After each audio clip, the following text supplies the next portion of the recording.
अस्सलामुअलैकुम crime update में लियाकत तुसी वेख रहे हो मेरे यूट्यूब चैनल।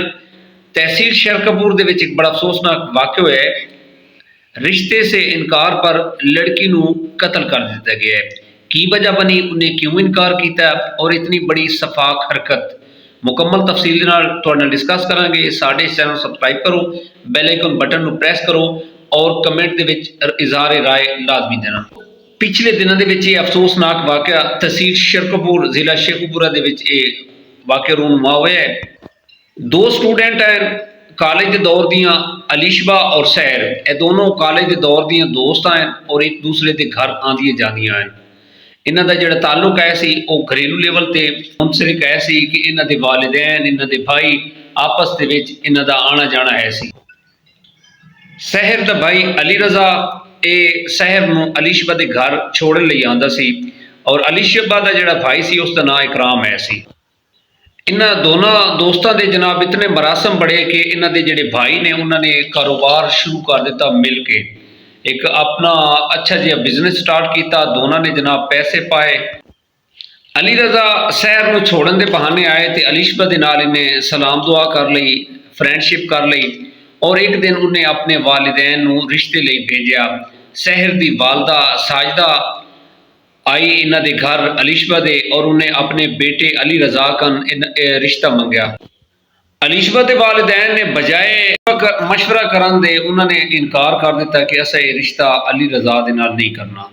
बड़ा दुख होया अली रजा नूं और शहर नूं कि ये मेरी दोस्त है सी ते मैं चाहती सी कि मैं इहनूं अपनी भाभी बना लवां, लेकिन अलीशबा के वालिदैन ने मना कर दिता कि असा ये रिश्ता नहीं करना।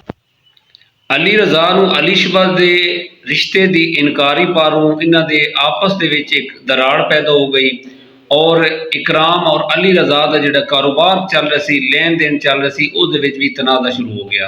1.5 साल पहले एक लड़ाई चल रही सी। उस लड़ाई दे विच अली रजा का जिहड़ा नाना अबू है सी वो इकराम के हथों मारे गए सी और बड़ी मुश्किल दे नाल समझौता होया ते फिर जनाब ये जिहड़ा जख्म हरा हो गया और अली रजा बर्दाश्त नहीं कर सकिया और उन्हें एक अपना साथी जिहड़ा है सी उस दे नाल प्लानिंग की कि क्यों ना अपने नाना अबू का मैं बदला ले लवां इन्हां कोलों।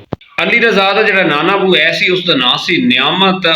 इन्हां दोनों घरां दे माबैन जिहड़ा ना बड़ी कशीदगी पाई गई। शहर और अलीशबा का जिहड़ा फोन ते पहले राबता हुंदा सी, आना जाना सी, वो भी खत्म हो गया और अली रजा और इकराम का जिहड़ा बिजनेस चल रहा सी वो भी ठप हो गया।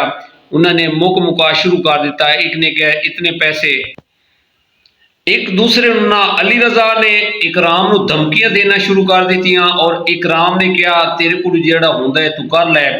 गाली गलोच हुई और अली रजा ने तंग आके अपने साथी नूं नाल लिता और ये बिल्कुल तहैया कर लिता कि मैं जाके इन्हों नुकसान पहुंचाना है, क्योंकि रिश्ते तो इनकार और नाना की मौत ए दोनों अली रजा को बर्दाश्त नहीं हो रही सी और वो चाहता सी कि मैं इकराम को बदला लवां।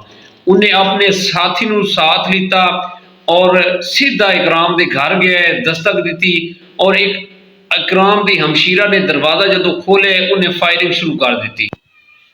सना अलीशबा की छोटी भैन ऐसी जिन्हें दरवाजा खोलिया, बड़ी तेजी के नाल अंदर दौड़ी। जिस तरह इन्हें फायरिंग की है उसकी फायर सना की टांग च लगे, दूसरा जनाब उसके पेट और वो शदीद जख्मी हुई है। बाद हॉस्पिटल जिहड़ा करीबी हॉस्पिटल है सी उत्थे शिफ्ट किया गया। जख्मां की ताब ना लाते हुए उसकी हलाकत हो गई सी। ए अलीशबा की छोटी हमशीरा है सी और बाद अली रजा ने बड़ा बुरा भला किया, फिर फायरिंग हवाई की जनाब, फिर जनाब मोटरसाइकिल से बह के फरार हो गया।